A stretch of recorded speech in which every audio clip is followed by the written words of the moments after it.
You found it. Your home for the best content on your favorite team, the Fighting Tigers of LSU.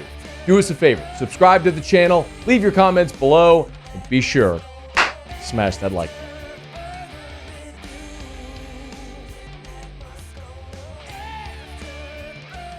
Every year around this time, ESPN puts out its FPI. And I always throw out this caveat that the FPI, while it is a metric that when it says something we like, we gravitate to it. And when it says something we don't, we call it crap. This was a metric that had LSU winning 5 games in 2018, I believe it was. The year they went 9-3 and, of course, won the Fiesta Bowl. So it ain't always right. Again, FPI is a metric. It is not the only thing, and it is certainly not infallible. But it's interesting to look at because FPI considers a lot of different metrics. It will take, for the preseason FPI, by the way, it looks at, and then they update FPI every week as the season goes along. It's past performance on offense and defense, returning production, transfer production, past recruiting data, all that. It forms a rating, and then they simulate the season 20,000 times to get the averages, and boom, that's what the data says, right? Not a perfect formula, but a formula to determine your top 25 based on their rating, and then percent chances of winning the league and making the playoffs and all that sort of stuff. Well, not to bury the lead, FPI loves LSU, and it makes sense. LSU's returning production, especially on offense with Jaden Daniels, who accounted for roughly 65-70% of your offensive production, is massive. So FPI has LSU 4th in the preseason top 30. Ohio State 1, followed by Bama, defending champ Georgia, then LSU. Texas, Michigan, USC, Clemson, Notre Dame, Penn State round out the top 10. If you're looking at other SEC teams, Tennessee is 12. By the way, Florida State is tied for 13th. Well, more on them in a second. Ole Miss, 16th. Florida and Texas A&M tied for 18th. Two very interesting teams that the on-field results last year weren't good, but when you look at returning production and recruiting rankings, the computers are going to love teams like Florida and Texas A&M. And the pollsters may really like Texas A&M this year as well because it's a team that returns a lot and quite honestly should be better. Now, I love LSU sitting there at 4. It makes so much sense. When you consider LSU, when you have Jaden Daniels back, Josh Williams back, all of your leading rushers are back. The only of your leading receivers that aren't back, Kayshon Boutte, who was second behind Malik Neighbors, but everything else aside from Jeray Jenkins returns. Mason Taylor is back. It makes a lot of sense. And yes, while you are losing guys like Micah Baskerville and Jay Ward and Joe Fouché, who were big-time contributors defensively, you're returning Greg Brooks and Harold Perkins, and then you know you're going to add guys that you've added in the transfer portal like Omar Spates, who's very productive, Ovie Ogofu from Texas, who's a 6-year player. So guys who have experience and productivity with all of the star rankings, it's going to formulate to like LSU a lot. It's just another validation point for LSU going into this season that, look, the pollsters like LSU because of what we saw a year ago. The computers like LSU a lot as well because of all the metrics that tie together. Now, as far as best chance to win the national championship, this is where there is a very, very clear point of demarcation for not just LSU, but all of college football. FPI gives Ohio State the best chance at 37% to win the national championship. Now, we can have the conversation. No C.J. Stroud. What does it mean at quarterback? How good really is Ohio State? But remember, you got to be able to get into the playoff to have a chance to win it. So that's naturally going to change odds. But 37% chance is the best odds to win it. That also means there's a 63% chance you won't win it. Alabama second at 20%, Georgia at 19%, then a massive drop-off. Texas next at 6%, LSU and Michigan each at 4%, Clemson and Southern Cal at 3%, Notre Dame at 2%, Penn State less than 1%. Those are the only teams, 10 teams total, that FPI gives an opportunity, gives any percent chance whatsoever to win the national championship. But LSU is on that list at 4. Maybe the bigger question, there's a couple of other things. Texas, look, the annual question about Texas, are they overrated, underrated? I get it. It's always going to be in there.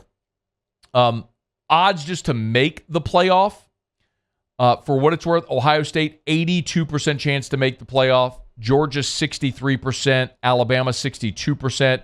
Followed by Texas, Michigan, Southern Cal, LSU, and Clemson each at 24%. So LSU's a little far down there, but again, you got to keep in mind, chances are to make the playoff, you got to win the SEC. To win the SEC, you're going to have to beat Bama and Georgia, who have better odds than you. So you could see an LSU team which is better than the teams ranked ahead of it, but because you got to get ahead of Bama and Georgia, who were 2 and 3 on this list, it's difficult. The big takeaway, though, and this is the one that if you're an LSU fan, you'll probably look at and go, Florida State. Florida State, preseason top 10, a media darling, Jordan Travis coming back, a lot of people high on Florida State. FPI gives Florida State just a 4% chance, just 4% of making the college football playoff. That's 13th on the list. Now, it's not nothing, but keep in mind, LSU's got a 24% chance in a league that has Bama and Georgia in it. Florida State just 4%. Essentially, what FPI says about Florida State is, yeah, we like Jordan Travis. We don't like any of your other talent. Not highly recruited, and you don't have a ton of production coming back, in particular on the defensive side of the ball. So FPI not very bullish on Florida State. That's a big-time disagreement whenever you look at what the pollsters are going to say about Florida State, considering how they finished last year, 10-3, Jordan Travis coming back for another season. But the computers are going, yeah, aside from that, not a whole lot that we like. And oh, by the way, we like Clemson a lot better than Florida State. And if you're in that league, you better be able to win it if you're going to make the playoff. And they're saying, yeah, we like Clemson better than Florida State. So some of the interesting tidbits in there. And there's one other thing that I found very interesting from FPI. They gave, by conference, the odds of having a team make the playoff and then the chance of having multiple teams make the playoffs. No surprise, SEC, 97% chance of having a team in the playoffs. Big Ten, 94% chance. Then the Big 12 is at 46%. So massive drop-off. Basically saying SEC, Big Ten, locks, you're getting a team in. Here's what's fascinating. FPI gives the SEC a 51% chance of having multiple teams. That's interesting because that is a greater chance than the Big 12, Pac-12, ACC, or independents have of getting one team in.